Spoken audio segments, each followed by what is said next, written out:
Habib, kami silakan. Pada orang.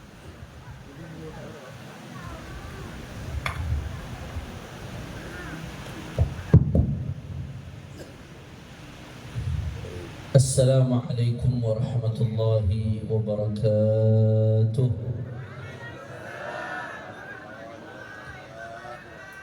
Alhamdulillah.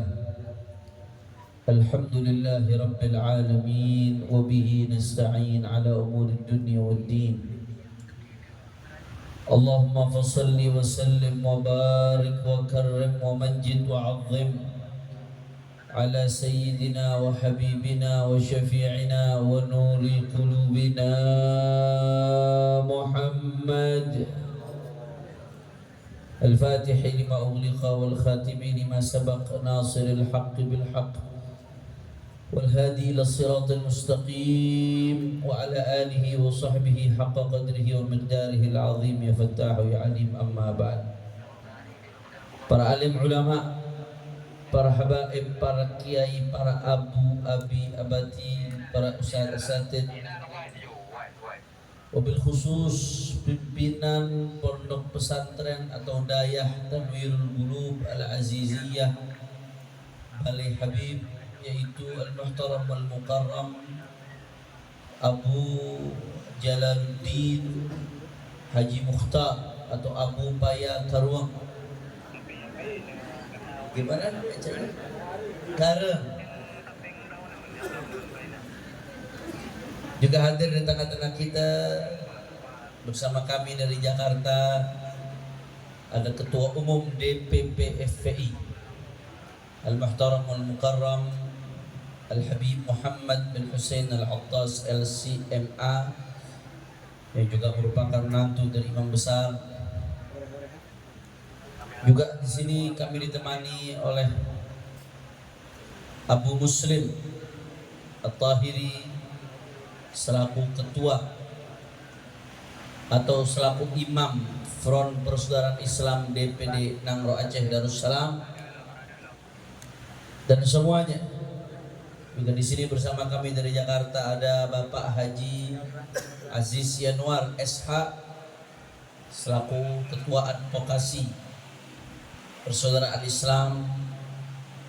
Ada juga Habib Hussein Fikri Al-Attas, dan semua tidak saya sebutkan satu persatu, para ulama, para asatid, para tuan-tuan guru, tanpa mengurangi rasa hormat dan ta'zim saya kepada beliau-beliau semua.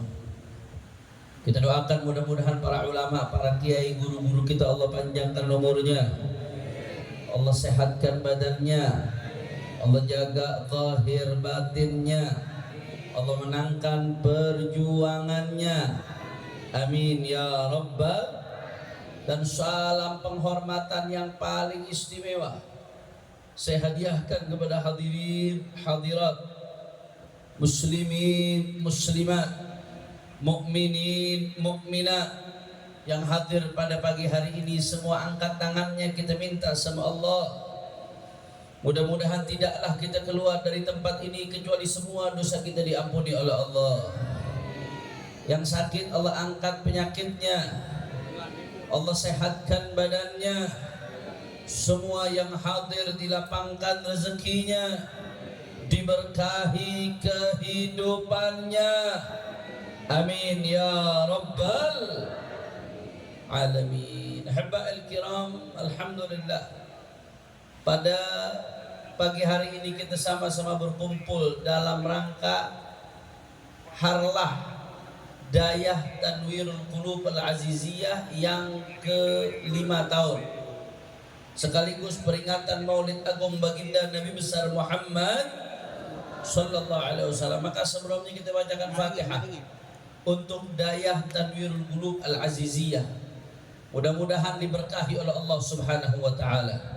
Nas'alullah Subhanahu wa taala an yaj'alahu ma'hadan salihan thayyiban mubarakan nafi'an يقر به عين النبي صلى الله عليه وآله وصحبه وسلم على هذه النية ولكل نية صالحة بسر الفاتحة. بسم الله الرحمن الرحيم.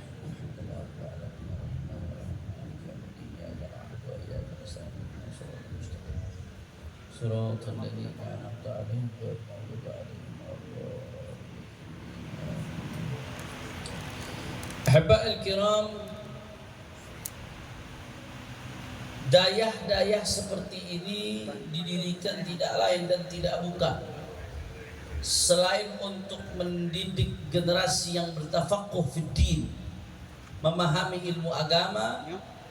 Tapi intisari dari didirikannya dayah-dayah pesantren-pesantren adalah untuk tarbiyatul akhlaqi wal adab, untuk mendidik akhlak dan adab anak-anak bangsa, saudara.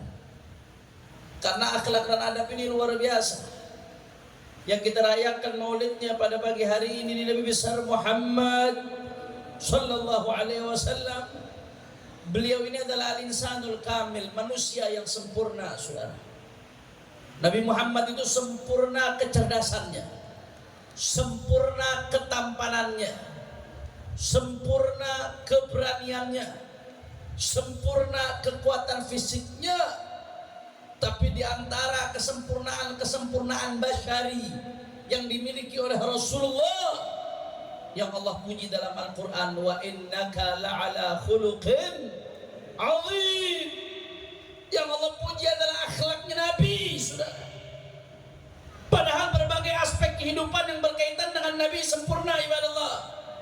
Tapi yang Allah tonjolkan, ibadallah, akhlaknya Nabi. Engkau wahai Muhammad sungguh betul-betul berakhlak yang mulia agung. Saking mulianya akhlak, ibadallah. Bahkan tidak sampai di situ, Rasulullah SAW mendeklarasikan bahwasanya tujuan diutusnya beliau, visi misi diutusnya Rasulullah, innama bu'ithu liutammima makarimal akhlak. Kata Nabi Muhammad, aku diutus tidak lain dan tidak bukan untuk menyempurnakan akhlak yang mulia. Makanya akhlak itu luar biasa, ibadallah. Saking luar biasanya akhlak, sampai-sampai dia menjadi tolak ukur keimanan seseorang. Iman yang menjadi barometer keselamatan kita dunia akhirat. Di antara tolak ukur untuk mengukur keimanan seseorang, kata Nabi Muhammad, adalah lihat akhlaknya, saudara. Kata Rasulullah SAW, akmalul mu'minina imanan ahasinukum akhlaqa. Yang paling sempurna imannya adalah yang paling baik akhlaknya, saudara. Semakin baik akhlak seseorang, semakin baik hubungannya dengan Allah, semakin baik hubungannya dengan orang tua, dengan guru, dengan saudara, dengan sesama. Semakin baik akhlak seseorang, menunjukkan semakin sempurna keimanannya kepada Allah Subhanahu wa Ta'ala. Bahkan gak sampai di situ, saudara. Itu nanti di hari kiamat, ketika semua orang berebut pengen dekat Rasulullah, miliaran orang berebut pengen dekat Rasulullah saat itu, saudara. Karena saat itu sahibus syafa'atul uzma, yang membawa syafaat adalah Nabi besar Muhammad sallallahu alaihi wasallam, yang membawa liwaul hamd, panji yang dikibarkan Adam wa man dunahu tahta liwa'i yaumil qiyamah. Di bawah panji tersebut ada para nabi, para rasul. Yang memegang panjinya adalah Nabi besar Muhammad sallallahu alaihi wasallam. Sehingga kalau orang mau selamat di hari kiamat, maka dekati Rasulullah. Tapi bagaimana cara dekat sama Rasulullah di hari kiamat, Habib? Saat itu orang miliaran, semuanya berebut pengen dekat sama Rasulullah.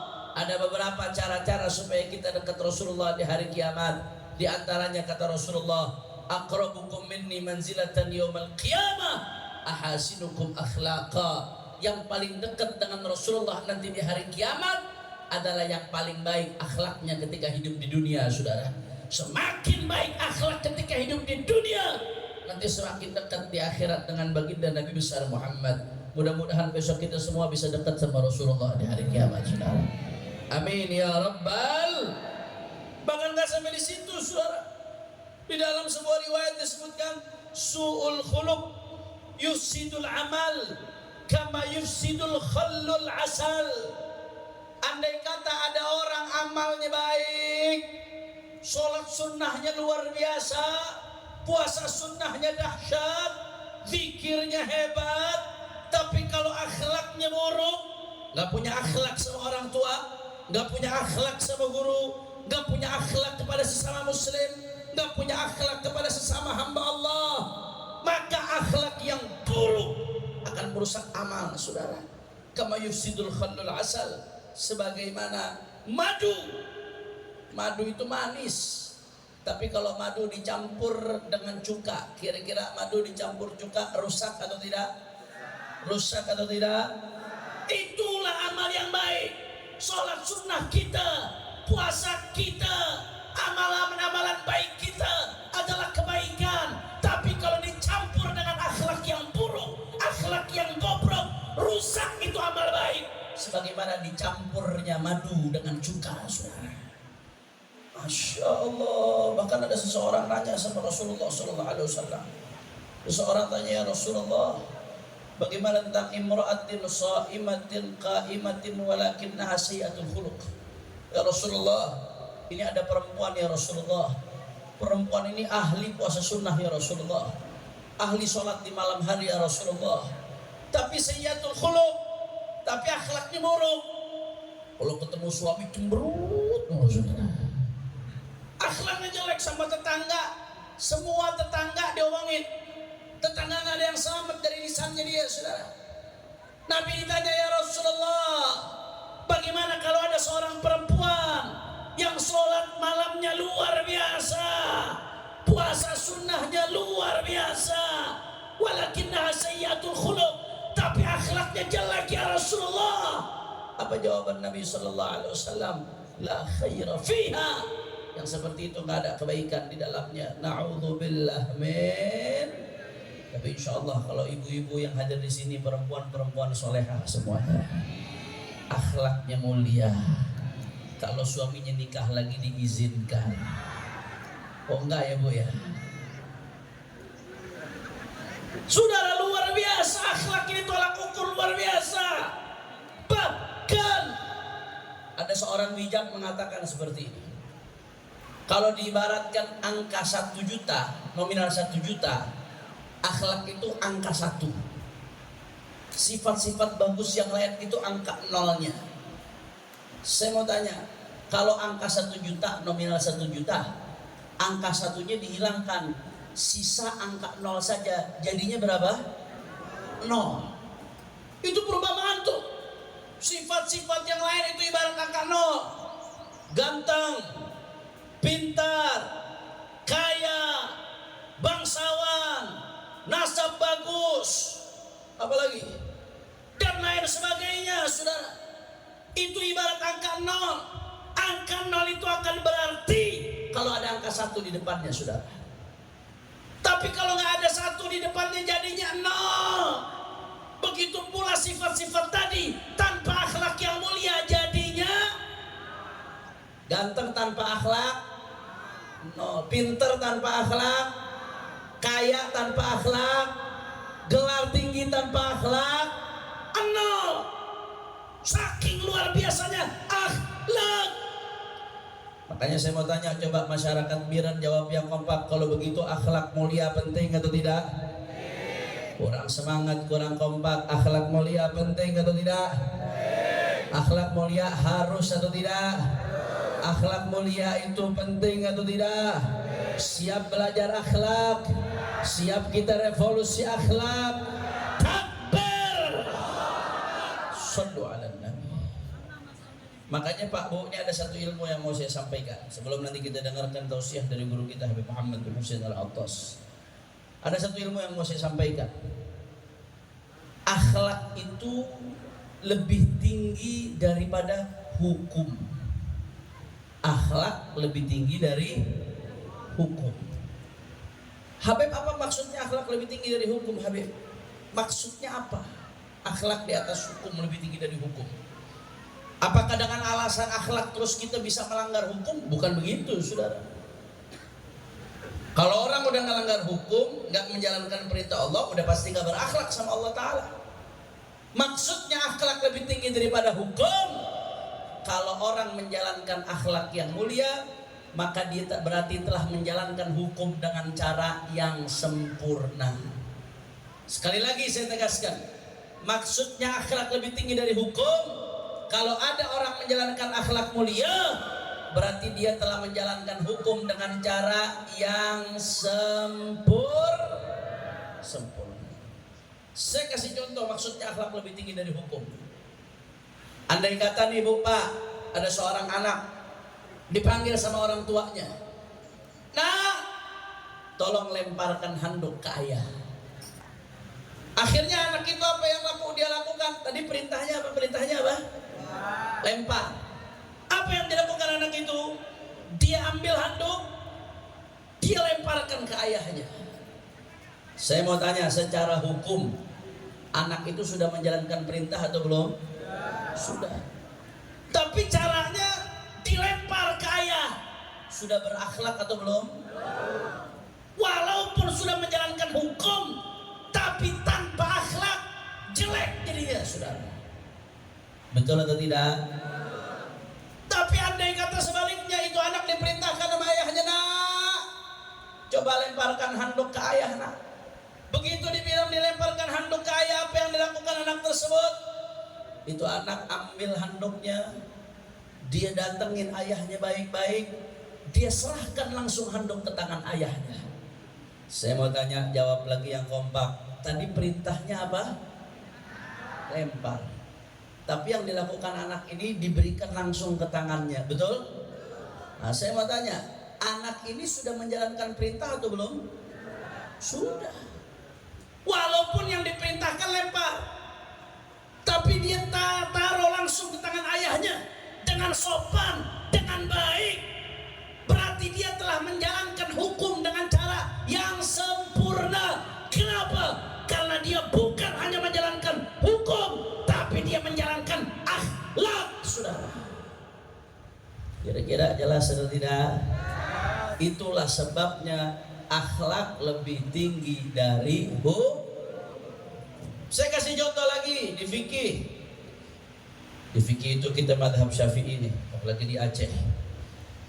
Di fikih madhab Syafi'i, aurat laki-laki itu dari mana sampai ke mana?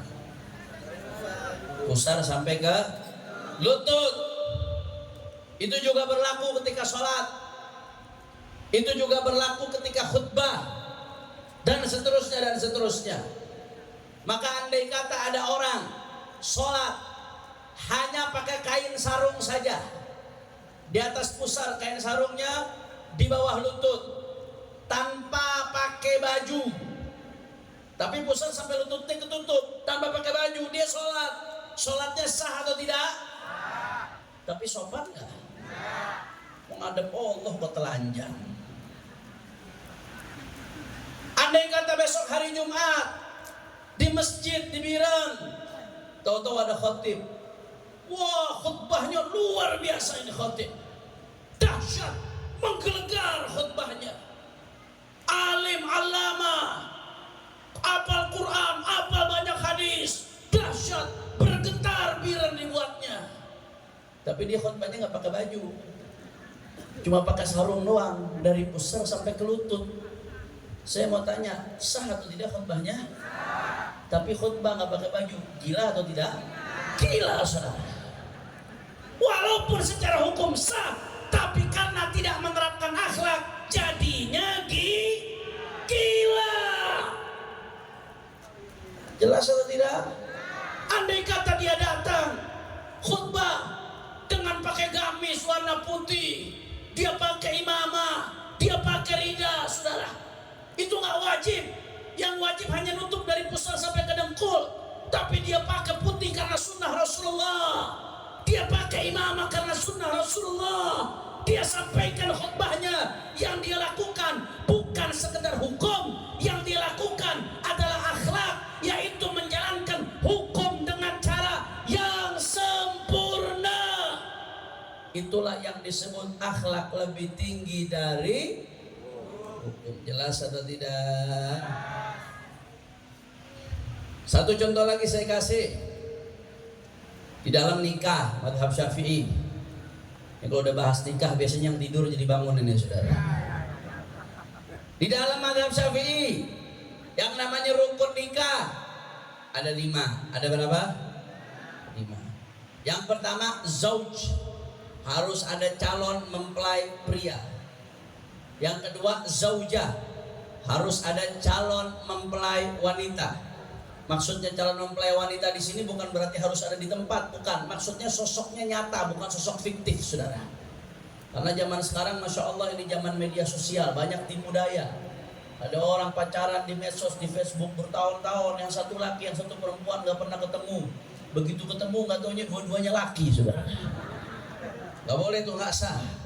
Harus ada zaujah, bukan sosok fiktif, betul-betul ada sosok perempuannya. Yang ketiga, harus ada wali dari perempuan. Yang keempat, harus ada minimal 2 saksi. Yang kelima, sigat ijab dan kabul. Itu 5 rukun nikah. Coba diulangi, tadi rukun nikah ada berapa semuanya? Ada 5. Yang pertama, mempelai pria. Yang kedua, mempelai wanita. Yang ketiga, wali dari mempelai wanita. Yang keempat, harus ada minimal 2 saksi. Yang kelima, ijab kabul. Andai kata ada anak laki-laki dalam pernikahan, apakah disyaratkan harus ada ridho orang tua? Gak ada syarat. Gak ada rukunnya anak laki-laki nikah harus dapat ridho dari ibu bapak. Tapi tahu-tahu Pak Bu, ada anak laki-laki ibu dibesarkan, masya Allah, ibu 9 bulan mengandung, dilahirkan antara hidup dan mati, disusui 2 tahun, dididik sampai besar, begitu sekolah, nikah, main nikah, tanpa ngabarin orang tua. Saya mau tanya, secara hukum laki-laki itu nikahnya sah atau tidak? Sah. Tapi ibu hatinya sakit nggak Bu? Pedih nggak Bu? Durhaka nggak anaknya? Durhaka.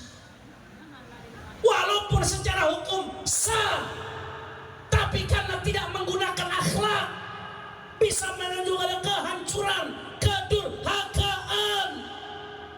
Tapi kalau anak laki-laki itu sebelum dia nikah, dia minta ridho sama ibunya, minta ridho sama bapaknya, minta restu kedua orang tua, saudara. Masya Allah. Walaupun itu bukan syarat buat anak laki, tapi apa yang dia lakukan adalah akhlak, menerapkan hukum dengan cara yang sempurna. Akhirnya apa yang terjadi? Dia mendapatkan keberkahan, mendapatkan rahmat dari Allah karena ridho orang tuanya. Itu yang namanya akhlak, itu yang namanya penerapan hukum dengan cara yang sempurna. Makanya akhlak lebih tinggi dari hukum. Allahu Akbar. Kira-kira sampai sini jelas atau tidak? Jelas atau tidak? Makanya saya mau tanya, jawab lagi yang kompak semuanya. Siap kita belajar akhlak? Siap kita belajar akhlak? Siap kita mengajarkan akhlak? Siap kita revolusi akhlak? Takbir! Sallu ala Nabi. Oleh karena itu saudara, kalau sekarang timbul pertanyaan, kenapa terjadi kebobrokan di tengah umat Islam, saudara? Kita terbelakang dalam segala hal.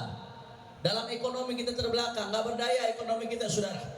Berapa banyak negara-negara di Timur Tengah yang begitu diboikot ekonominya oleh Amerika, diberikan sanksi, langsung nggak berdaya, saudara. Bobrok secara ekonomi. Di dalam negeri saja di Indonesia, 10 orang terkaya di Indonesia adalah orang di luar Islam, saudara. Masya Allah. Secara ekonomi kita bobrok, secara politik, saudara, kita juga bobrok. Lihat bagaimana di Timur Tengah, negara-negara nggak berdaya melihat Palestina dibantai di depan mata mereka. Bahkan untuk memasukkan bantuan saja setengah mati. Jangankan perang, jangankan intervensi, saudara. Masukkan bantuan saja setengah mati. Nggak berdaya politik kita, saudara. Di berbagai aspek kehidupan, di pendidikan kita bobrok, kurikulum kita dimasuki pemikiran sekularisme, liberalisme, pluralisme, sampai urusan pendidikan formal umat Islam banyak ketidakberdayaan di berbagai aspek. Kenapa ini bisa terjadi pada umat Islam? Padahal dulu umat Islam sempat ada di puncak kejayaannya, saudara. Pertanyaan ini dijawab oleh seorang ulama besar yang saat ini tinggal di Malaysia, Profesor Dr. Muhammad Naqib Ibn Ali Ibn al-Imam al-Qutb al-Habib Abdullah bin Muhsin al-Attas. Beliau setelah melakukan penelitian, beliau seorang filosof yang diakui keilmuannya di dunia, bukan hanya dunia Islam tapi dunia barat, saudara. Setelah beliau melakukan penelitian panjang, beliau mengambil kesimpulan yang terjadi di tengah umat Islam kebobrokan disebabkan oleh the loss of akhlak, karena umat Islam udah meninggalkan akhlaknya Rasulullah SAW, saudara. Ketika umat Islam meninggalkan akhlaknya Nabi, disitulah terjadi kebobrokan, disitulah kita mundur.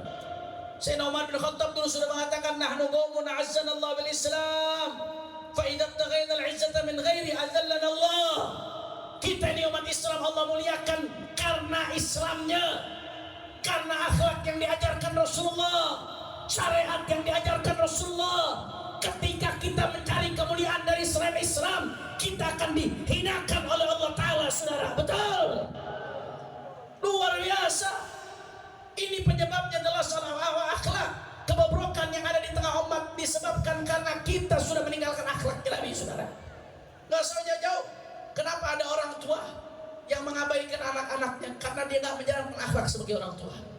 Kenapa ada anak durhaka? Kenapa nggak dia karena dia nggak menjalankan akhlak sebagai anak, saudara? Kenapa ada murid durhaka? Karena dia nggak menjalankan akhlak sebagai guru. Kenapa ada pedagang yang menipu? Karena dia nggak menjalankan akhlak sebagai pedagang. Kenapa ada pejabat-pejabat yang korupsi? Karena pejabat yang korupsi, yang melakukan kezaliman adalah pejabat yang tidak menjalankan akhlak sebagai pejabat. Betul atau tidak? Betul atau tidak? Kenapa ada orang model fufafa? Karena nggak punya akhlak, saudara. Simple. Problem utama masalahnya akhlak. Kalau mau umat kembali bangkit, yuk, mari kita hidupkan akhlak Rasulullah, saudara. Mulai dari pelajari akhlak Rasulullah yang dituangkan dalam kitab-kitab para ulama Ahlus Sunnah wal Jamaah. Setelah itu berusaha jalankan, mulai dari diri kita sendiri. Setelah itu di keluarga kita, di sekeliling kita. Setelah itu di lingkungan kita, di masyarakat kita, sampai tingkat negara, saudara.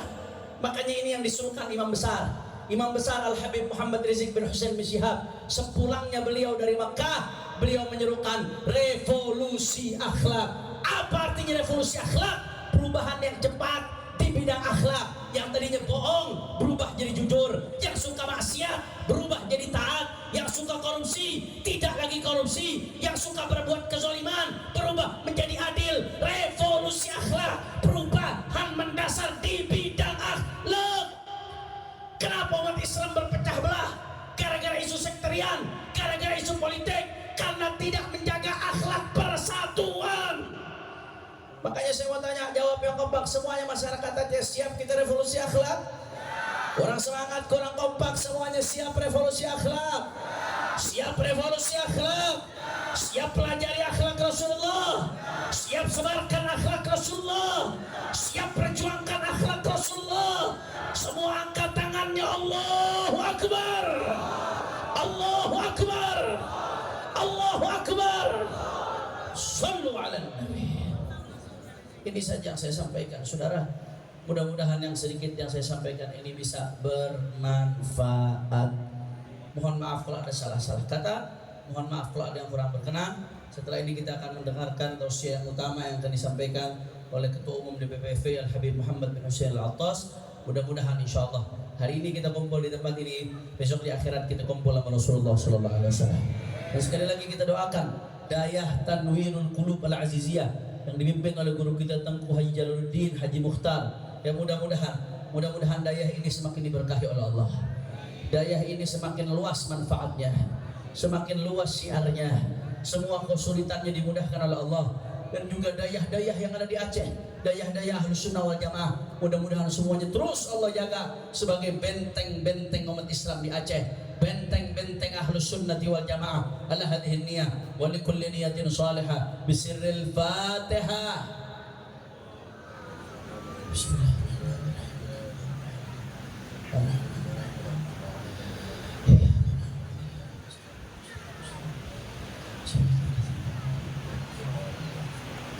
Hadani Allah wa iyyakum ila siratal mustaqim. Assalamualaikum warahmatullahi wabarakatuh.